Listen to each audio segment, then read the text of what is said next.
Today we will know types of chemical reactions. पिछले video में हम लोग बात कर चुके हैं कैरेक्टरिस्टिक्स ऑफ केमिकल रिएक्शन और उसका इंट्रोडक्शन देख चुके हैं। तो इसमें पढ़ने वाले हैं टाइप्स ऑफ केमिकल रिएक्शन। तो इसके बेसिकली 5 टाइप्स हैं। जो पहला है that is combination reaction, decomposition reaction, displacement, double displacement reaction, and the last one is oxidation and reduction reaction. तो अब इसके बारे में डिटेल में पढ़ेंगे। तो let's start. The first one is combination reaction. तो इसका डिफिनेशन पहले जान लेते हैं। Then the reaction in which 2 or more substances combine to form a single product are called combination reaction। वैसे रिएक्शन जिसमें दो रिएक्टेंट्स, 2 या 2 से ज़्यादा भी हो सकते हैं, जब वो रिएक्ट करते हैं या कहें तो कंबाइन करते हैं और एक सिंगल प्रोडक्ट का फॉर्म होता है तो उसे कॉम्बिनेशन रिएक्शन कहते हैं। जैसे कि अगर कहें तो ए और बी 2 रिएक्टेंट्स हैं, ये अगर रिएक्ट करते हैं और ए बी बनाते हैं तो ये कॉम्बिनेशन रिएक्शन होगा। तो इस तरह से कॉम्बिनेशन रिएक्शन होता है।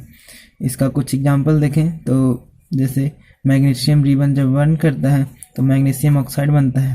तो आप यहाँ पे अगर ध्यान दें तो मैग्नीशियम ऑक्साइड 2 रिएक्टेंट्स हैं और जो magnesium oxide that is product जो एक सिंगल प्रोडक्ट को फॉर्म किया है। तो ये कॉम्बिनेशन रिएक्शन का एग्जाम्पल होता है। और सेकंड की अगर बात करें, second example that is calcium oxide को अगर आप वाटर में डिज़ोल्व करते हैं तो कैल्शियम हाइड्रोक्साइड को फॉर्म करता है। Calcium oxide that is Hindi में अगर आप बोले तो चूना, जिसको बोलते हैं वाइट होता है सॉलिड, उसको अगर वाटर में डिज़ोल्व करते हैं तो कैल्शियम हाइड्रोक्साइड बनता है। इसका यूज़ वाइट वॉशिंग में किया जाता है। वाइट वॉशिंग जो घरों में होता है, इसको ये प्रोसेस कैसे होता है वाइट वॉशिंग का, अगर आप इसे थोड़ा एग्जाम में पूछा जाता है इसलिए थोड़ा देख लेते हैं। तो कैल्शियम हाइड्रोक्साइड जो CaO+H2O से फॉर्म हुआ, ये जब दीवार पे लगाया जाता है तो CO2 के साथ रिएक्ट करता है। डेट इज अगर यहाँ पे देखें CaOH2 ये CO2 के साथ रिएक्ट करता है, डेट इज फ्रॉम एयर, और ये CaCO3 का फॉर्म करता है और प्लस H2। यहाँ पे ये एयर से मिला कैल्शियम हाइड्रोक्साइड जो हम लोग वॉल पे लगाएं, और ये कैल्शियम कार्बोनेट यही जो बाद में वाइट दिखने लगता है वॉल पे, जो कैल्शियम कार्बोनेट होता है। तो इस तरह से वाइट वॉशिंग में इसका यूज होता है। तो कॉम्बिनेशन रिएक्शन इस तरह से कंप्लीट होता है। आगे नेक्स्ट जो है हमारा दैट इज डिकम्पोजिशन रिएक्शन। तो इसका पहले डिफिनेशन देखते हैं। That is those reactions in which a compound split into 2 और more simpler substances are known as decomposition reaction. वैसे रिएक्शन जिसमें कोई भी एक रिएक्टेंस 2 और मोर सिंपलर सब्सटेंसेस या कहें प्रोडक्ट में डिकम्पोज हो जाता है, उसे डिकम्पोजिशन रिएक्शन कहते हैं।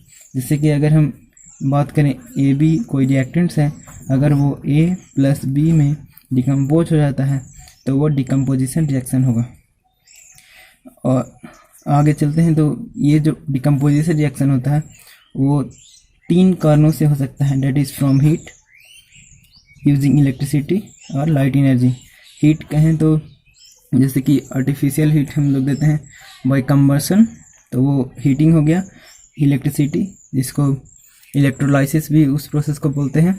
और फिर लाइट एनर्जी जो सनलाइट हो गया, या फिर बल्ब का जो इलेक्ट्रिक बल्ब उसका भी उससे भी डिकम्पोजिशन रिएक्शन होता है। तो पहले देखते हैं thermal decomposition, that is decomposition by heating. तो इसमें 2 बेसिक जो कहते हैं बहुत इम्पॉर्टेंट है डिकम्पोजिशन रिएक्शन, बहुत बार एग्जाम में पूछा जाता है।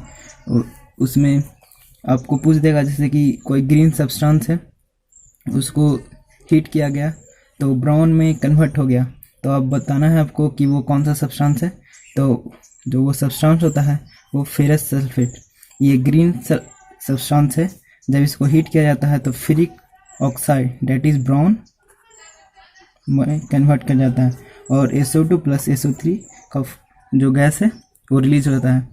जो SO3 है वो क्या कहें तो रिएक्शन के वक्त ही ये एयर में चला जाता है, इसलिए आपको ये रियलाइज़ नहीं कर पाएंगे आप, लेकिन SO2 will be realise by you. तो mainly Fe2O3 that is ferric oxide और SO2 इसका मेन कंपोनेंट आपको दिखेगा वहाँ पे। तो ये फर्स्ट डिकम्पोजिशन रिएक्शन का एग्जांपल हुआ, इसको याद रखिएगा, that is ferrous sulphate when decompose that form ferric oxide plus SO2 plus SO3। Next देखते हैं, that is lead nitrate PbNO3(2) को अगर हीट करते हैं हम लोग तो वो lead oxide plus NO2 plus oxygen gas निकलेगा। यहाँ पे आप अगर देखें तो ये सिंगल रिएक्टेंट्स है, ये डिकम्पोज होकर के दो से ज़्यादा सिंपलर सब्सटेंसेस को फॉर्म किया है।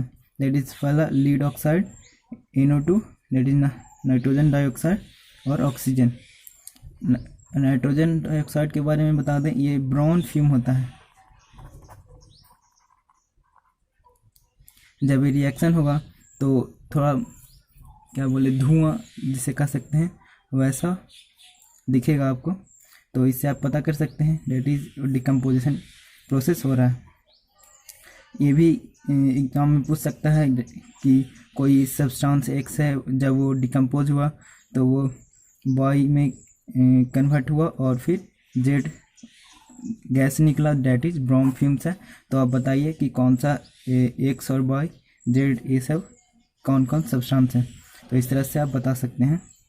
तो ये थर्मल डिकम्पोजिशन हुआ, और भी बहुत एग्जाम्पल हैं, आप बुक का हेल्प लीजिए आपको मिल जाएगा। Now next that is using electricity. तो इलेक्ट्रिसिटी दैट इज़ उसको बोलते हैं हम लोग इलेक्ट्रोलाइसिस। जैसे कि वाटर को अगर हम हीट डालते इलेक्ट्रिसिटी अगर उसमें पास करवाते हैं तो H2 प्लस O2 में कन्वर्ट हो जाता है। दैट इज़ दो टेस्ट ट्यूब अगर लें तो दोनों टेस्ट ट्यूब में फर्स्ट में आप लोग इलेक्ट्रोलाइसिस प्रोसेस अगर पढ़े होंगे तो ध्यान होगा। दैट इज़ ए वाटर है, इसमें अगर इलेक्ट्रिसिटी मान लीजिए एनोड है और ये कैथोड, ठीक है। तो जब इसमें इलेक्ट्रिसिटी पास करवाया जाएगा तो हाइड्रोजन है वो कैथोड पे ऑब्टेन होगा और जो ऑक्सीजन है वो एनोड पे ऑब्टेन होगा। और अगर वॉल्यूम की बात करें तो जो हाइड्रोजन है वो दुगना होगा ऑक्सीजन के वॉल्यूम का। ये क्वेश्चन भी कई बार पूछे जा चुके हैं कि क्यों जो है हाइड्रोजन वो डबल होता है वॉल्यूम ऑफ ऑक्सीजन जो गैस ऑब्टेन होते हैं यहाँ पे। जैसे कि हाइड्रोजन जो है कैथोड पे ऑब्टेन हुआ और ऑक्सीजन एनोड पे, तो जो कैथोड पे हाइड्रोजन ऑब्टेन हुआ ये डबल होगा ऑक्सीजन के वॉल्यूम के जो एनोड पे ऑब्टेन हो रहा है। तो क्यों, तो उसका अगर आंसर देखना है तो लेट अस सी। आप अगर वाटर का फॉर्मूला देखें तो दैट इज़ H2O है। तो यहाँ पे जो मॉलिक्यूल है हाइड्रोजन का वो दो गुना दैट इज़ 2 है और ऑक्सीजन एक ही है।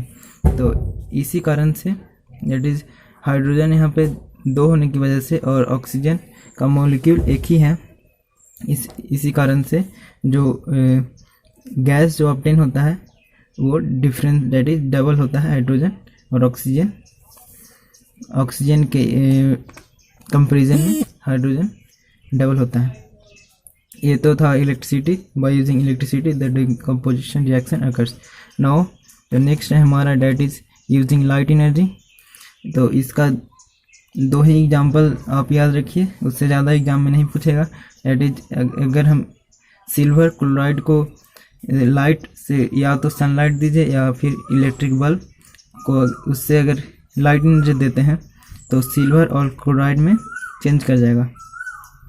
या फिर सिल्वर ब्रोमाइड को अगर आप लाइट एनर्जी देते हैं तो सिल्वर और ब्रोमीन में कन्वर्ट कर जाएगा।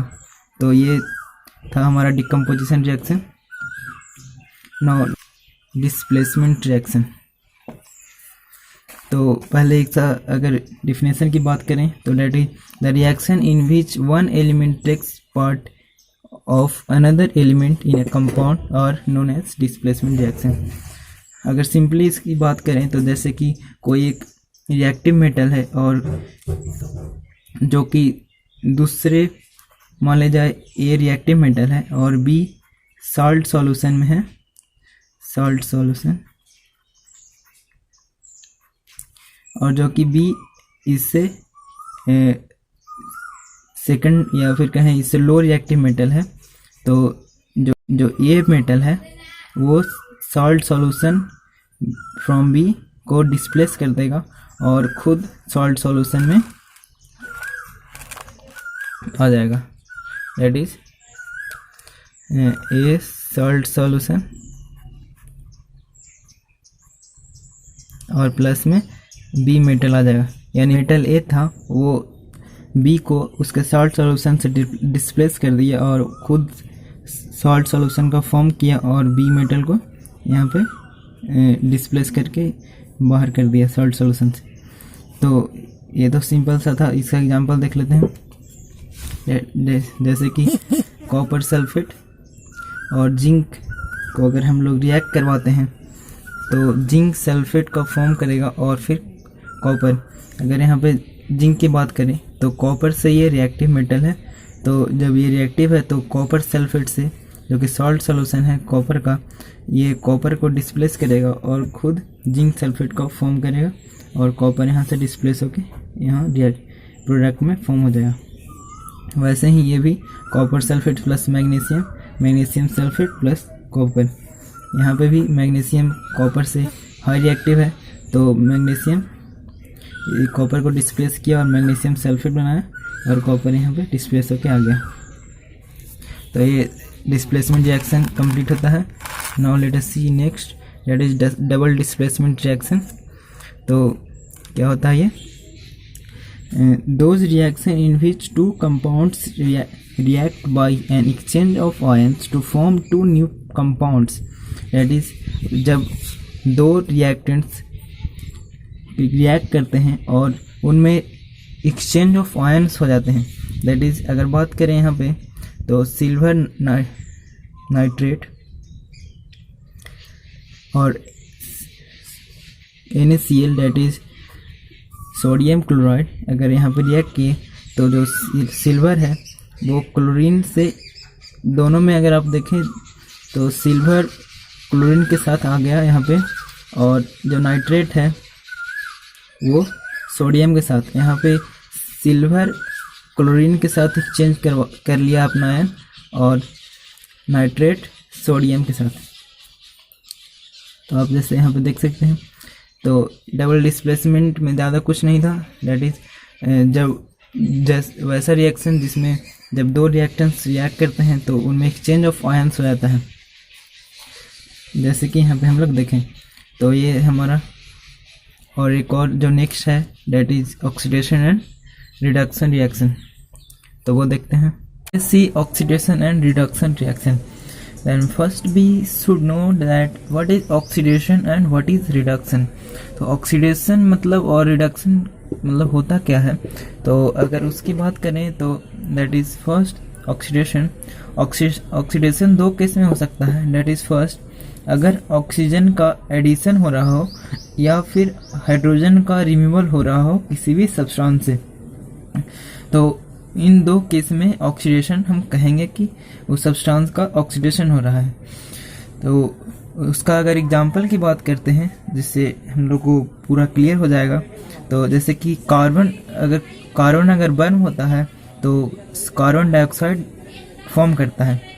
ये तो कार्बन मोनोऑक्साइड भी फॉर्म करता है, लेकिन हम यहाँ पे एक्सेस ऑक्सीजन ले रहे हैं तो इसलिए यहाँ पे कार्बन डाइऑक्साइड फॉर्म हुआ। तो यहाँ पे अगर आप ध्यान देते हैं तो यहाँ पे पहले कार्बन था, इसमें ऑक्सीजन ऐड हो गया, डेट इज़ यहाँ पे O2 ऐड हुआ तो इस सब्सटेंस में ऑक्सीजन का एडिशन हो रहा है, इसलिए यहाँ पे ऑक्सीडेशन रिएक्शन कहलाएगा ये, कि ये जो रिएक्शन है ऑक्सीडेशन रिएक्शन है।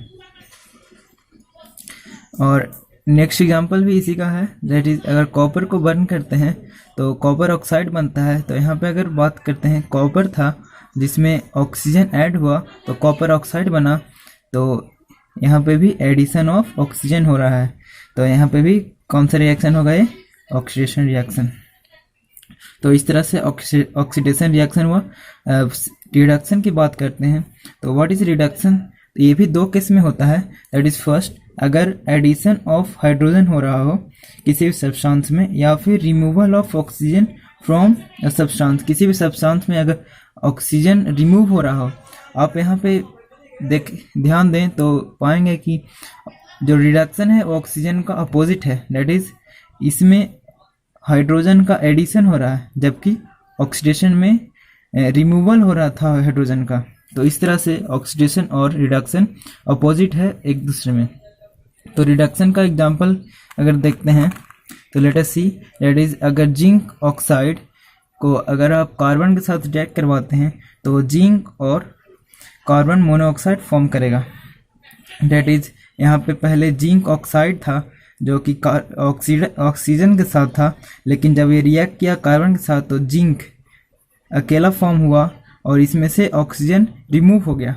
तो हम लोग यहाँ पे पहले ही देख चुके हैं, that is removal of oxygen from substance will be called as reduction. तो यहाँ पे क्या हो रहा है, रिडक्शन रिएक्शन, रिडक्शन। तो इस तरह से oxidation and reduction reaction complete होता है। लेकिन एक बात और, कि अगर यहाँ पे इस रिएक्शन को आप फिर से एक बार देखते हैं तो लेट अस सी क्या होता है। यहाँ पे रिडक्शन तो हो ही रहा है, लेकिन कार्बन का ऑक्सीडेशन भी हो रहा है, दैट इज यहाँ पे एडिशन ऑफ ऑक्सीजन हो रहा है। तो इसलिए इस रिएक्शन में दोनों हो रहा है, that is oxidation and reduction reaction both are occurring in this reaction. तो इसलिए इसका एक स्पेशल नाम देते हैं, दैट इज रिडॉक्स रिएक्शन।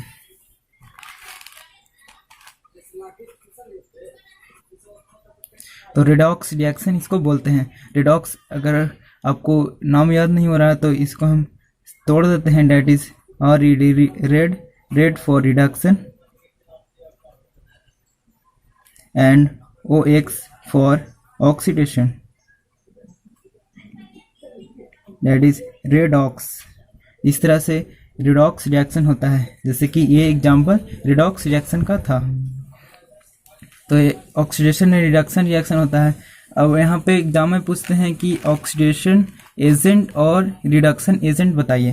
तो आप सिंपली क्या करेंगे, एक सिंपल सा ट्रिक है, दैट इज जिसका रिडक्शन हो रहा है वो ऑक्सीडेशन एजेंट होगा और जिसका ऑक्सीडेशन हो रहा है वो रिडक्शन एजेंट होगा। सिंपली आपको अगर नहीं समझ में आया तो लेट अस सी एग्जांपल में देख लेते हैं।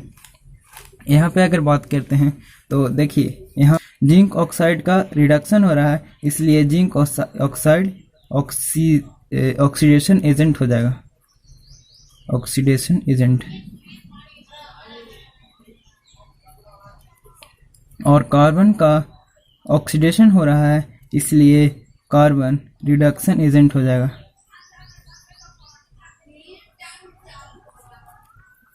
तो इस तरह से हमारा ये topic types of chemical reaction complete होता है। So thank you.